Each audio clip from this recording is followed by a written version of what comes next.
a humiliation kink. But you really think you'd lose a fight to an 80-year-old man? I mean, come on, Republicans, believe in yourself. Where's that storming the Capitol confidence? To be fair, this is an incredibly weird phone call to receive. Yeah, Dave, it's the polling company. You think you could take President Trump, you f***ing pussy? Donald Trump decided to take a shot at Desi Lydic, like it was going to be the easiest win of his week. You already know the routine he always pulls out when he wants to look dominant. He tries to label the show as dead, make the host seem irrelevant, act like the jokes do not matter, and then pretend nobody important even watches The Daily Show anymore. In his head, it was probably supposed to be a quick little hit job, something his fans could clap for and move on.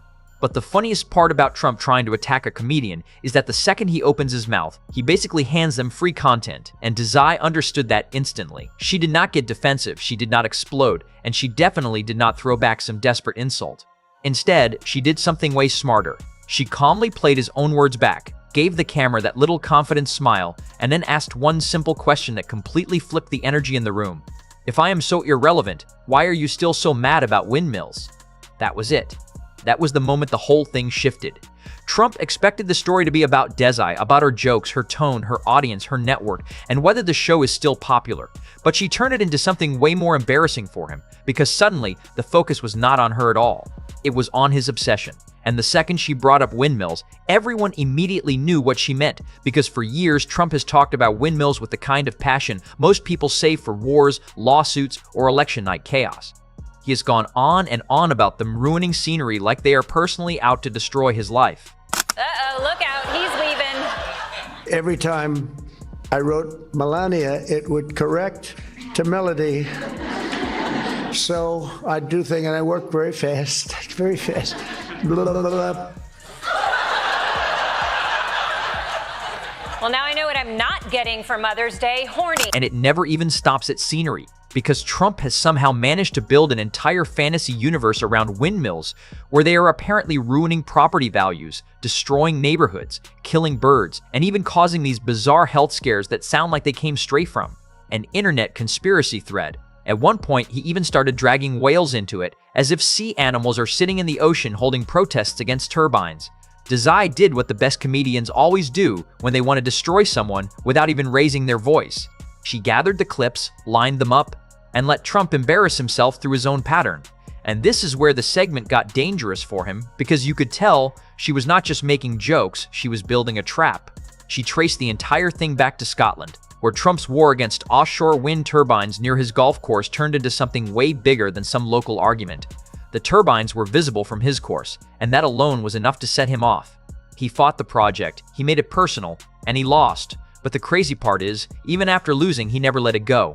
Years later, the bitterness was still alive, still spinning through his speeches, still popping up at rallies, still showing up in interviews, almost like those turbines were haunting him. And Desi's point was not just that Trump dislikes wind energy. It was that one personal irritation, something that started as a rich guy being annoyed about the view near his golf course, somehow got inflated into a full national political obsession. Now, in her speech, Kamala was emphasizing her middle-class roots, while in his speech, Trump was saying, nuh-uh. She never worked at McDonald's. It was a fake story. It was a fake story. She said she worked at McDonald's and she didn't.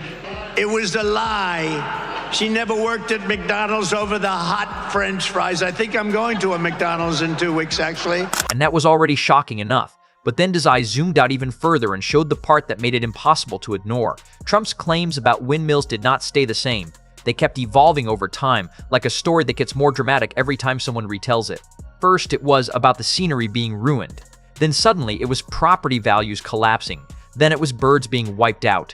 Then health problems, then whales. Then somehow China got dragged into it too. Every new version sounded like the same old grudge, just dressed up in a new outfit so it could keep surviving. Desi did not even need to scream that it was ridiculous, because the timeline itself did all the work. The longer she let it play out, the clearer it became that this was never really about policy. This was about control. And then she landed the funniest point of all, the one that made the audience explode, because it was so true it almost hurt. Wind is the one enemy Trump cannot dominate. He cannot sue it. He cannot bully it. He cannot give it some insulting nickname. He cannot call it fake news. He cannot demand loyalty from it. Every time he steps outside and the breeze hits the wrong angle, it tells its own story without him even speaking. And that is why the crowd laughed so hard, because the metaphor was impossible to miss.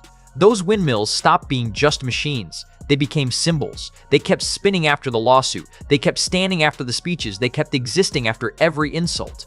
And for a politician whose entire brand is built on always winning, those quiet rotating blades look like the most stubborn opponent he has ever faced.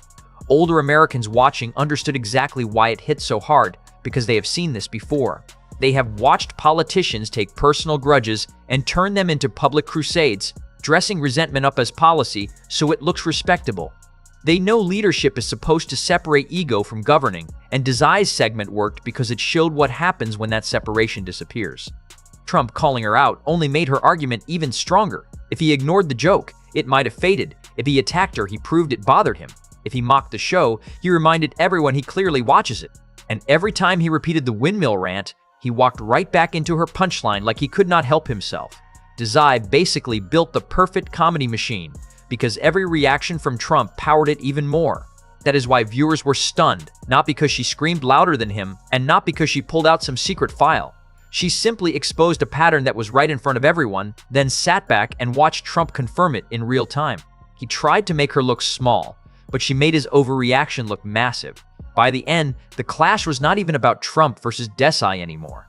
It was about the timeline, the clips, the turbines, that old Scottish coastline, and the simple truth that reality refuses to bend just because Trump wants it to. Desi Lydic did not just respond to him, she turned his call out into another chapter of the exact same joke.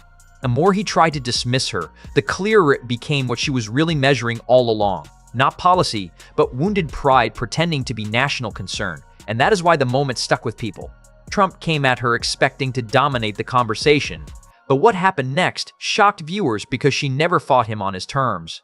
She just held up a mirror, let the wind blow through it, and showed America that sometimes the funniest opponent is the one even the most powerful man cannot threaten, control, or silence.